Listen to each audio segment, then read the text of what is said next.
What is up, fellow bench warmers? Welcome to another daily fantasy quick.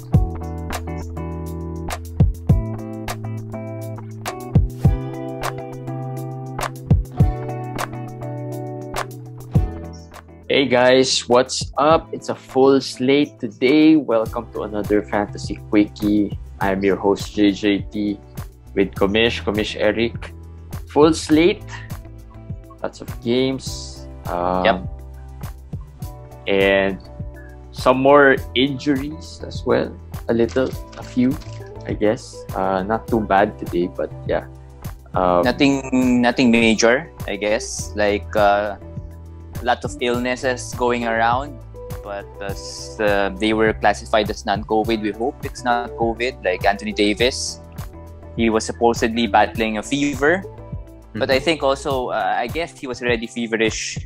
This is a back-to-back. So He was, I think, questionable yesterday because of the same illness. And maybe that's why that was in New York, right? Yeah. Yesterday was New York, yeah. And maybe that's the reason, one of the reasons. No, was it yesterday? No.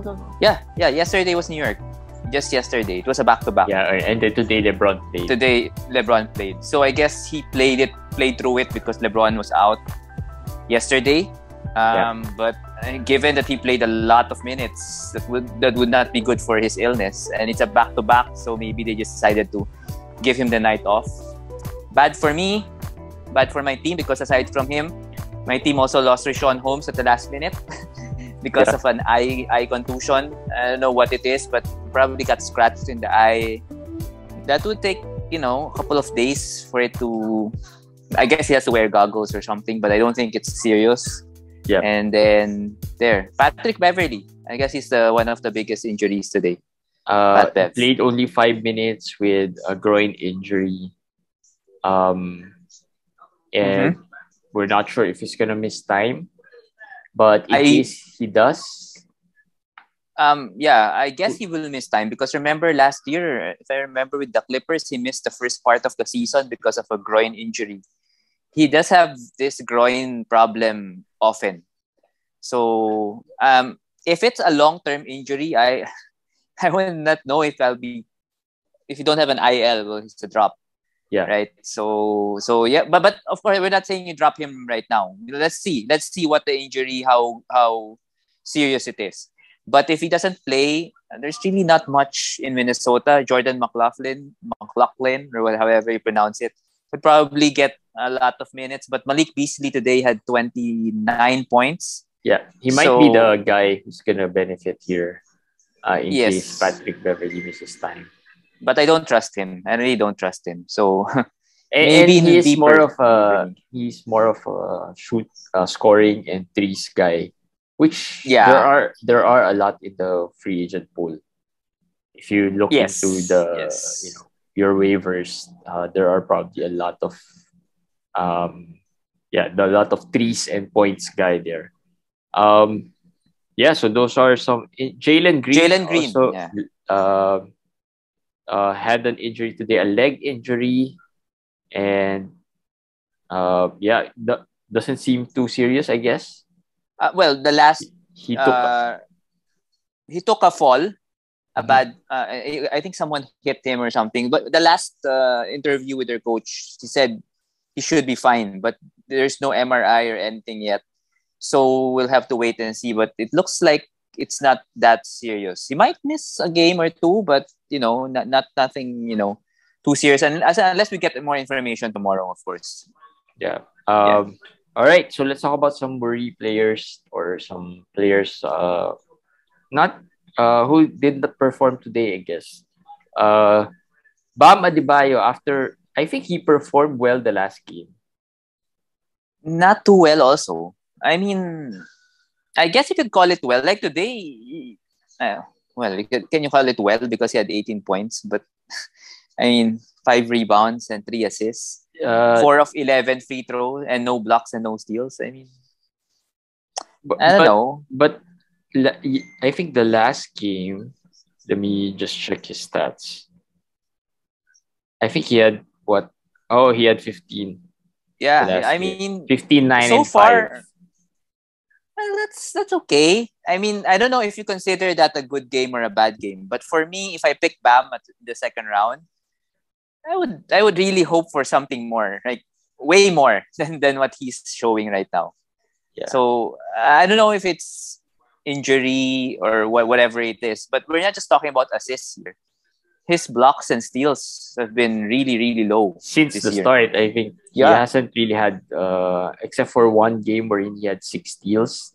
Mm-hmm. There wasn't really, and that was he had a big game there against the Lakers. Aside from that, there hasn't been much. He's averaging 1.2 steals per game, but that's because he had 6 steals in one game and then he missed a few games after that. So, that of course pulls up your average to look nicer at 1.2. I don't know if his owners are taking this, but I don't have any Bam. Do you have any Bam Adebayo? I have one. I have 2. Okay, I don't have any, so I don't know how you guys feel already about him. But if you guys are frustrated, I'll try to maybe do some buy low offers here and there. Maybe I could get him. I think as the season goes along, he will be better. He won't be this bad for the whole season. I feel. And maybe there's an injury as well, as we've we said, he missed a few games because of injury. Maybe he's playing through some injury, and he'll work himself into better shape in the next few, as the season goes along. Yeah. But the worrying thing here is that Miami has been, winning, and that could also mean he might get rested a few games here and there if there's really indeed an injury. So yeah, we'll see. I mean, so far, most of the players who were struggling early on have somehow caught up into their, groove, got their groove back, and has been playing a little better, right? Players like Dame, players like Tatum, they've been playing a little better. Even Sabonis has slowly picked up his game the past few games, slowly, not yet to the level that we want, but yeah, and Julius Randle, same thing, right? He's had some okay games so far. So yeah, and maybe, it might take a few more games before Bam gets it. Hopefully, we'll keep our fingers crossed. Other worry players, let's see who's a good one here. Harrell and Gafford was mentioned here. Well, we've talked about Gafford. We don't expect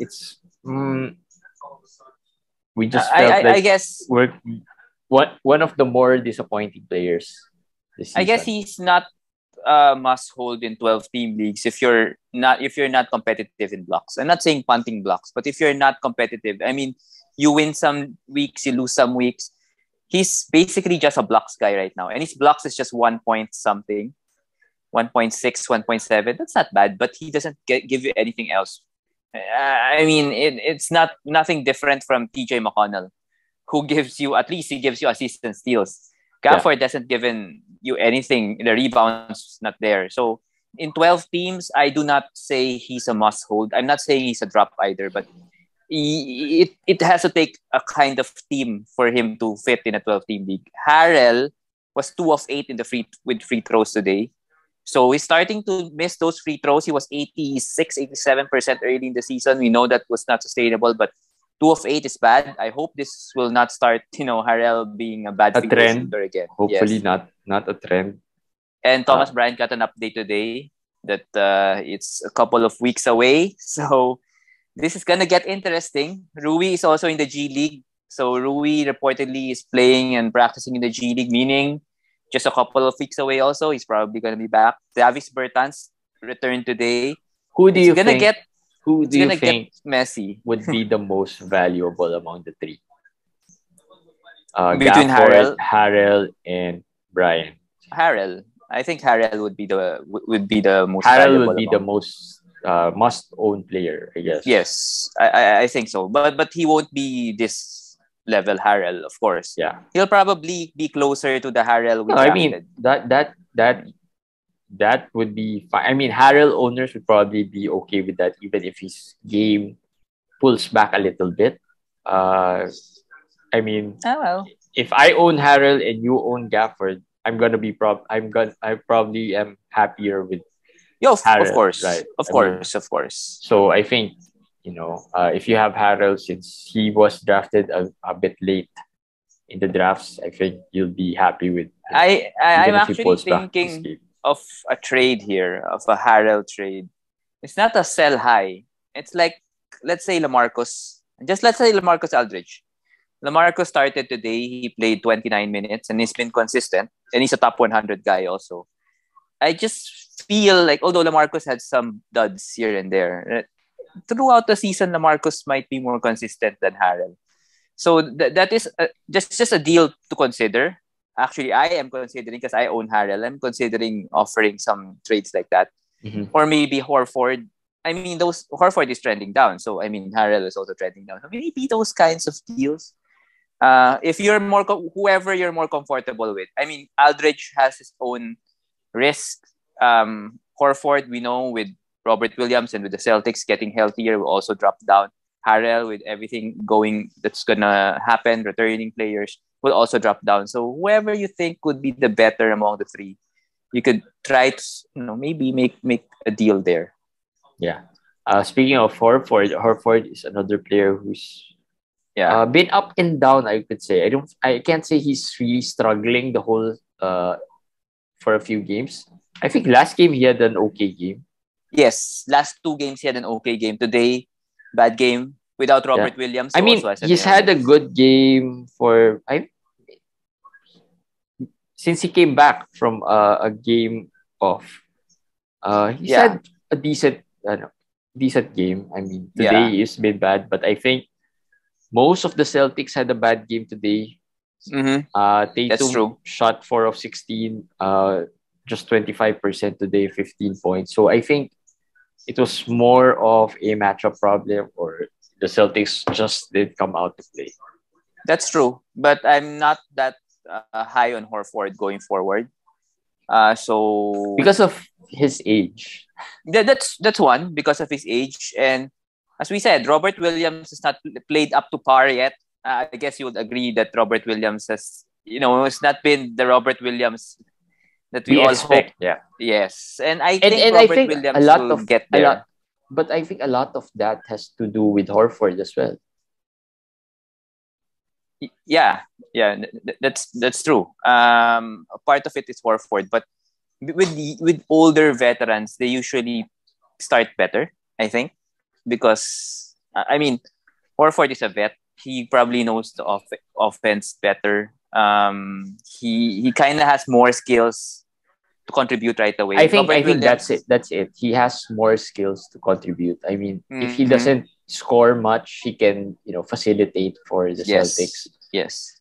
He can rebound as well. He can defend, block shots, steals. So he's more of an all-around guy than Robert Williams, who's more of a defense kind of guy, rebounding kind of guy. Not really used as much on offense as the other guys. And so I think that's a big plus for Horford and a little of a minus for Robert Williams. As we've seen, there seems to be some centers here in the mid-level centers that have been not faring well. I mean, Isaiah Stewart, Robert Williams, Jakob Poeltl. Portal hasn't been playing well since coming back from, but maybe it's the COVID thing. But I mean, even Nurkic before the COVID is up and down. Even before the COVID thing, Portal has not been. He was okay. I think he was okay. He's out of top 100 before the COVID thing. He has not been as good as last year. If you look at the stats.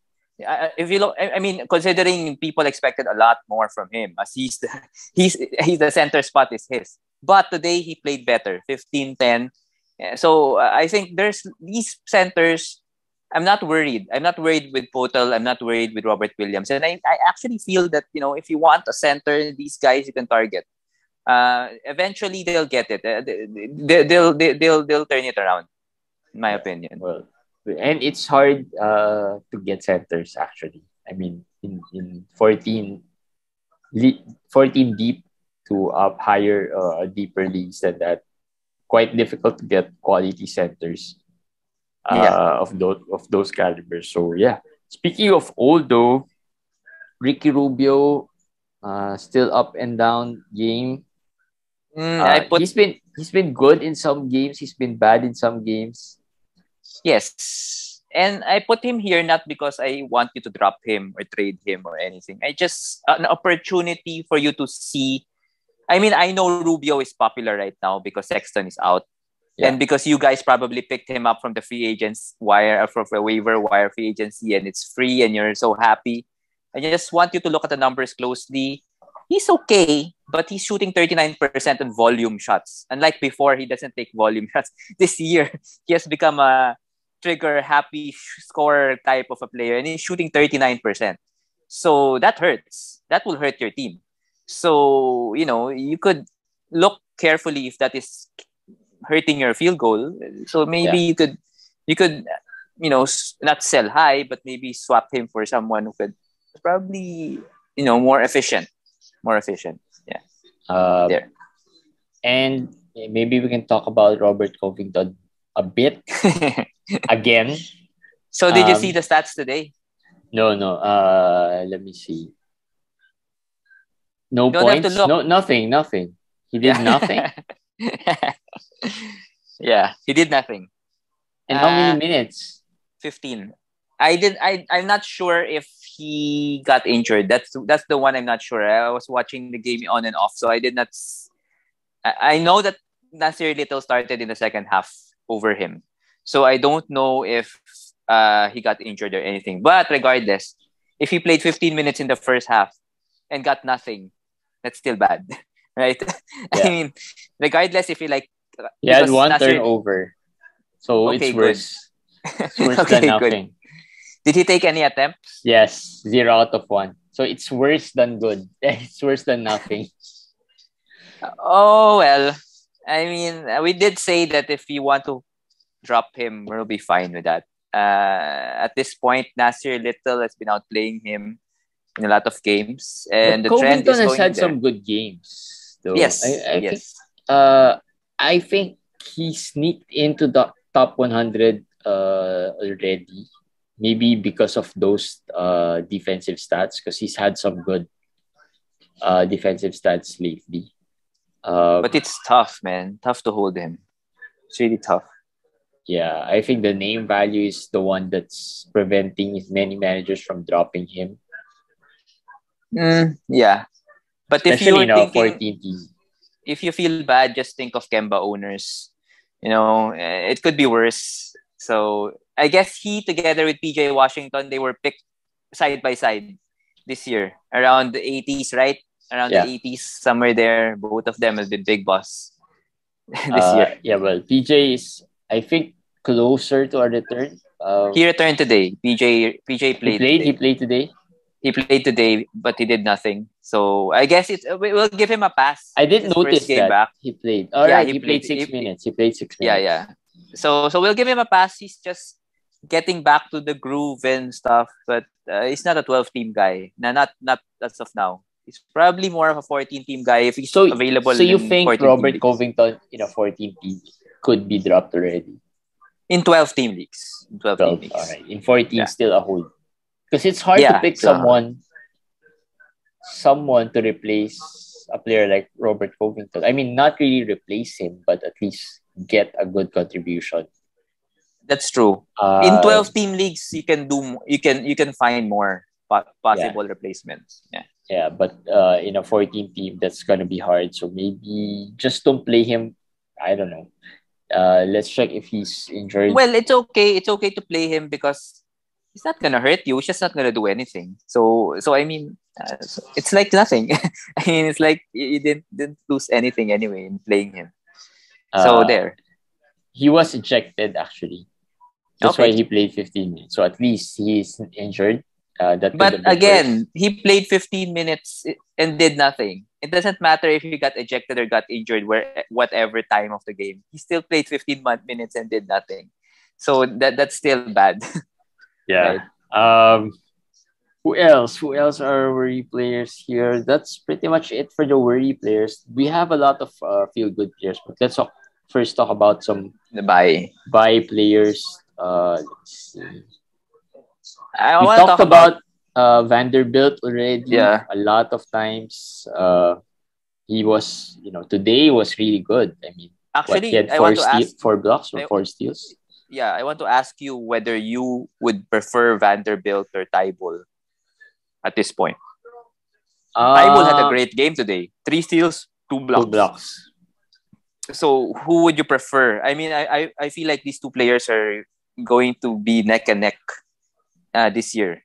Um, I think if you know the, I think Vanderbilt would have more consistency and Okay. could contribute in a few more stats like rebounding. Um, Tybal, once Embiid comes back, I don't think he'll get the same amount of minutes. That's my thing, and I think Tobias did play today, Yes. so that's another contributing factor to his minutes. So once the 76ers gets healthy, Tybal would get back to the bench and probably contribute just 4 or 5 points and 2, 3 rebounds, and then those 2 steals, 2 blocks maybe. Vanderbilt seems to be set at the starting lineup, Yes. and he could even be a good handcuff for Carl Anthony Towns in case he misses some games, right? I mean, that's also a possibility. I know Towns has been good so far, but we'll never know with these kinds of with these injuries. He could also be, I think he contributes more. Vanderbilt contributes more at this point. I agree with you. And I just asked that question because we've been getting some questions about dropping Vanderbilt because they're activating an injured star or injured player. So they were thinking of who to drop and Vanderbilt. Oh, right. In our FPW locker room page, there's a lot of questions like that. And like Vanderbilt or Tate, Vanderbilt or this. We don't ever get a question about Tybal anymore. So people have put Tybal into the must roster area. So I feel like Vanderbilt should also be in that area. And I agree 100% with what you said. I even think that he's safer going forward. Yeah. As his role is set, there is no one who will come back that will get his role, unlike, as you said, Tybal. So, Vanderbilt is my pick over Tybal. And we've always said it here that Tybal will not give you anything else. Mm-hmm. So I think, if you are holding him for the steals and blocks, you have to understand that that's the only thing he gives you, steals and blocks. And for a guard, that's big already. For a small forward and a guard, that's big because steals and blocks usually, you either have the steals for guards or the blocks for the big guys. Yes. But Tybal for a guard and a small forward gives you both.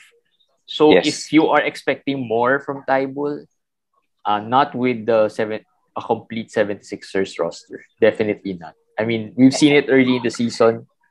He played just around 20 minutes a game, right? 18 sometimes. But he can give you 2 steals, 2 blocks in those 20 minutes. Yes. Right. And what's your take with the Ben Simmons news today?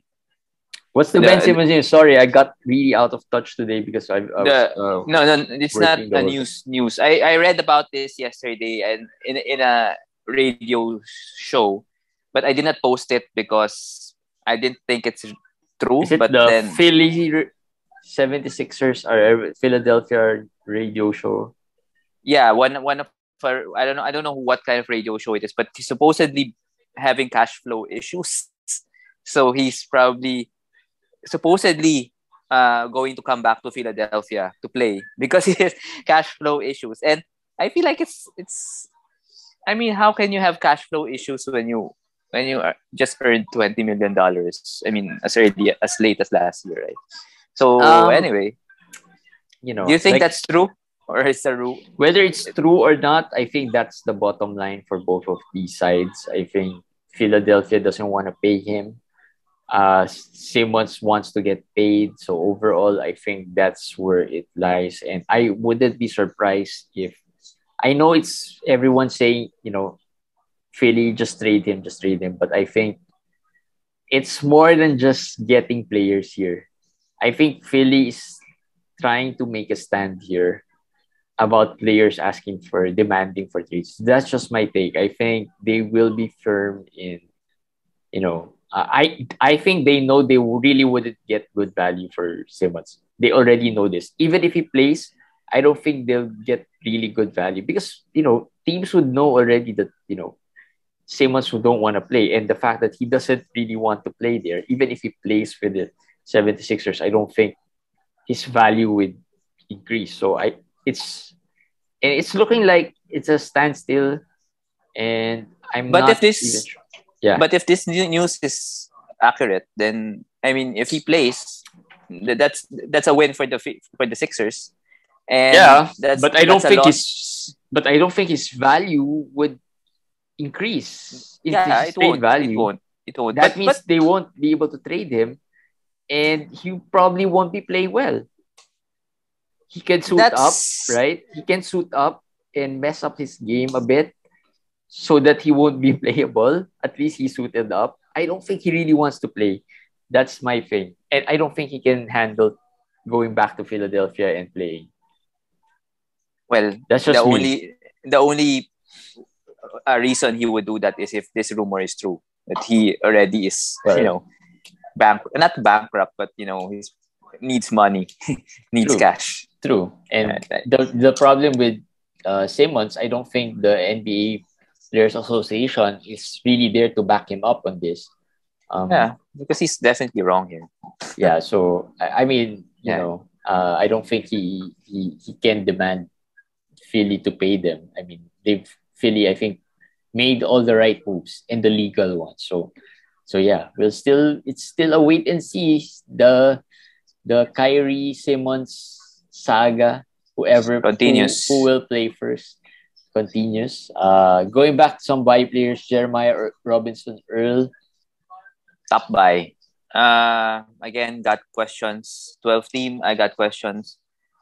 I would add him in all 12 team leagues right now if he's still available there. Yeah. He's not available in a lot of leagues already, I think. Most of the 14 team leagues he's been already out. Even in some 12s, but I think he can still be had in some leagues. And if you're holding on a low-end player who's struggling, Robert Covington for one, I'm just saying if he's available there and I own Robert Covington, I would think of that switch easily because as I wrote, he's a rookie.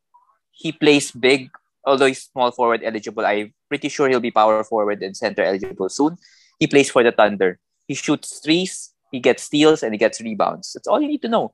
And he'll get minutes because he's a rookie. So I'm not sure he'll be a top 100 guy, but we don't know. That's the beauty of it. Right?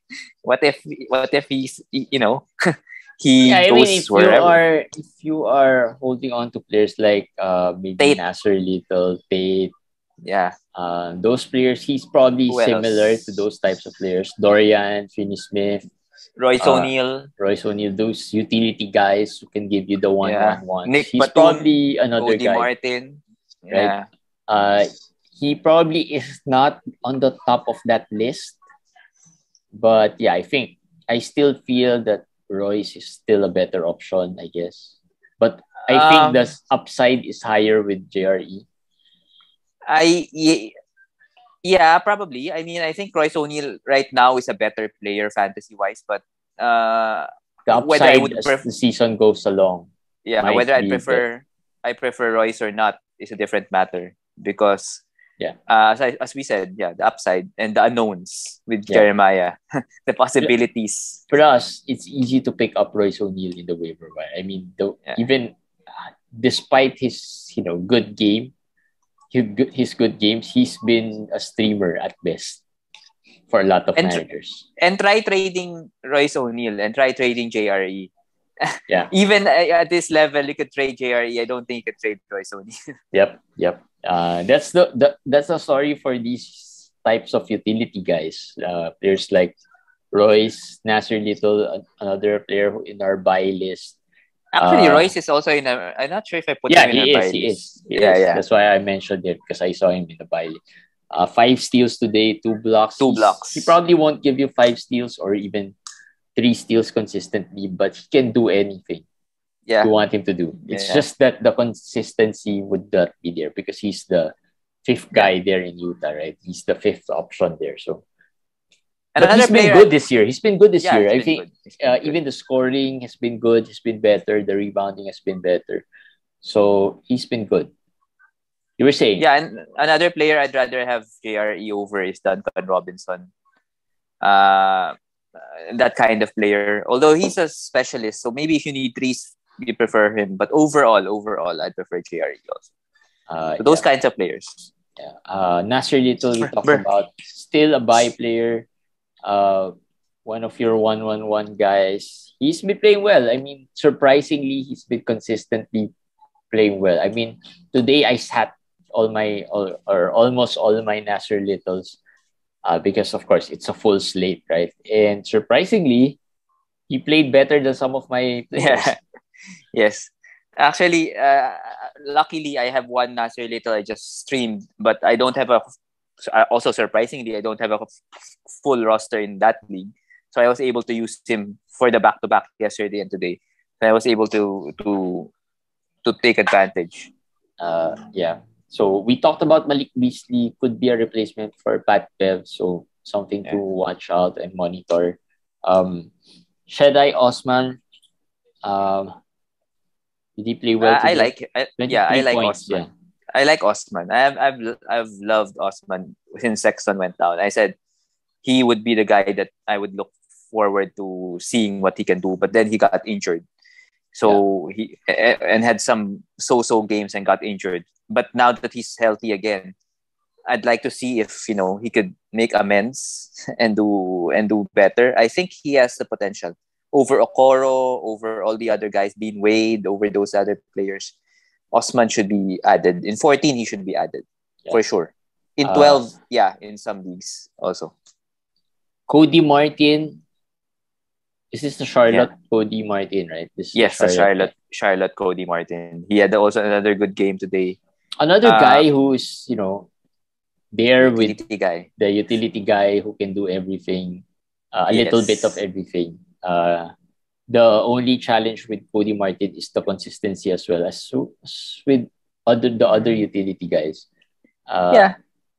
So JaVale, well, probably the per minute utility guy that you need. If you need the field goal today, he had another double. He's been playing really well. I mean, in 20 minutes or less. Actually, he got a lot more today. He got 20 because Ayton, I think, got into foul trouble and also went to the locker room with the issue but came back. So he got 20 minutes. But he usually will get 15 minutes. And not a double. That's the range. I think 15 to 19 minutes, sometimes 20. And you know what's helping him? Chris Paul plays the first 5-6 minutes and rests. And when Chris Paul comes back, it's usually with JaVale. And I always see that. I always see the alley-oops, the pick and rolls with Chris Paul. And that helps him get the easy 6-8 points right away. The rebounds are easy, It's not hard to rebound if you're 7'1" and you're playing center. I mean, some are gimme rebounds already. So by virtue of that, you already got 8 points, 4 or 5 rebounds right away, right? So that's why his floor is high. In one of my teams, I streamed JaVale before, but just haven't had the chance to drop him because he's been playing well. Me too. Other players, Brandon Clark, we talked about Brandon Clark a few weeks ago. Melton is injured. Brandon Clark has been playing more. But the Memphis team is deep, so maybe this is more of a deep. I actually think you could consider him in 14-team leagues already. Steven Adams, I'm not even sure if you still need to hold on to him. And it's been games already that Clark has been playing better, and now that he's starting to get 25-26 minutes for 2 straight games already, and playing more than Steven Adams, I think you have to consider Clark over Adams at this point in 14-team leagues. So is Adams a drop now? Yeah, I'll drop Adams. In 14-team leagues, I'll drop Adams. He has good games here and there, but not enough. Not enough. Yeah. And he's not getting enough minutes anymore. It seems like Adams is being used only on matchups, depending on the matchups. Yes. If it's a bigger team, they'll use Adams. If it's a smaller team, they'll use Clark. But obviously, in the NBA right now, it's mostly a small team lineup that's really functioning. And the problem with Adams now compared to before, even if he gets the minutes, he's not going to rack up the stats because of one player who's the leader in usage in Memphis, not Ja Morant, Dylan Brooks. I mean, still can't. I don't know what. Well, he played well. How is he playing well? I mean, he's taking all the shots. And he hasn't. In fairness to him, I think the field goal has not been as bad as past years. Yes, so far. That's true. But I mean, he's been worse in past years. I mean, I don't know why he has the gall to take the most attempts in Memphis when he has Ja Morant and Jaren Jackson as his teammates. I don't know. Well, He's the veteran, I guess. He's the vet there, yeah. And that's why they like him as well. And Memphis is a very well coached team somehow, and they've been playing really well. Who else are by players? Willie Hernan-Gomez. Another good game. 13.7 rebounds. We talked about him, to watch out for him. Well, he is a guy who at one point in the season you will add. Yes, every year. Right. I put him 3 steals, 2 blocks a day, and 20-something minutes. In more minutes than Jonas Valanciunas. But don't overreact. Jonas, it's a blowout game. So it's really, a lot of garbage time points and stats there. But he's already the backup. He overtook Jackson Hayes. Jackson Hayes is a DNP. For whatever reason, I also don't know why suddenly they're not playing Jackson Hayes, but that's how it is right now. So let's see. I'm not confident he's gonna continue doing this, but as long as he's hot, you can ride him. Yeah. Marvin Bagley. Well, the Kings won today because of Bagley. He had that. Yeah, he had that dagger 3-pointer. He played the last 13 minutes of the game or 14. He played the whole fourth quarter, and he was, leading the crowd, egging the crowd on. He had 10 points, 8 rebounds, majority in the fourth quarter. Harrison Barnes got hurt. I forgot to mention that. Harrison Barnes got hurt, but I'm not sure how serious it is. It's a foot injury. If Barnes will miss time, who will they start? Will they go back to Metu? Will they start Buddy Hield? Or will Alvin Gentry go to Marvin Bagley? If they go to Bagley, who knows, right? He's still young. He's still a young player. He has potential, but he's not really a good fantasy player. So in deeper leagues, you can add speculatively. Like 16, 18-team leagues. Yeah, sure. Yeah. Right? That I guess that wraps up some of our buy players. There are still a few more, but I think they're more of a low-end buys. They're like players like Patty Mills. We talked about them already. And Saban Lee, probably a lower-end type of buy or deeper league type of stream, buy. Probably a stream. Or a stream for the 14 team. Let's talk about a feel-good player. Who's a good feel-good player here? LeBron played. Well, he played... who else? Anyone you want to talk about here? Who are the players there? Well, we talked about Rozier yesterday. So he's Rozier, out. Bobby Portis. Bobby Portis playing really well.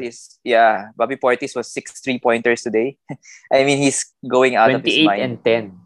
He's been playing really well with the starting lineup, and that makes me think, because I have one Bobby Portis. I just picked up. I picked up in the waiver. I think Bobby Portis is sell at this point. As I said there. Wait, who are they missing? Why Or Brook is Bobby Lopez. Portis? Oh yeah. Brook Lopez. Remember when he was traded to Washington 3 years ago, he played 28 minutes a game. And this year he's playing 28 minutes a game. And the stats are almost similar. But we know that if the minutes go down, the stats will also go down. No, the big question is, will the minutes go down? I mean, it will, but how low would it go? Because Brook is old. And that's a question, though. Will Brook start if he comes back, or will it be Bobby Portis? But I don't believe Bobby Portis is this good. I think he's shooting 50-something%. That's not sustainable. And the minutes will go down a little, only a little, maybe 25, 26. Yeah. But for him, that's significant. But I think regardless, you talked about him as a sell high. I agree. But even with the lower minutes, 26 minutes, 25 minutes, I think he's still rosterable in a 14-team league. So even in 12-team leagues, yeah, I think he's gonna be rosterable for the rest of the season. So not necessarily have to trade. It's just that if you look at some players like struggling and you say, okay, can I get this guy for Bobby Portis? If you can, something to explore. Yeah. Let's pick one more. Because we don't want to end with Bobby Portis, right? Let's end with, there's a lot. Jarrett Allen played well. I think 13 games today. So there's a lot. What? There are 13 games today. Yeah. So there are a lot of great performances. Jarrett Allen, I think, could feast while Mobley's out. I mean, right? I mean, that's true. He's been playing well already with Mobley. And I what I see is that he's averaging less than a block this year. He's shooting worse in free throw, career low.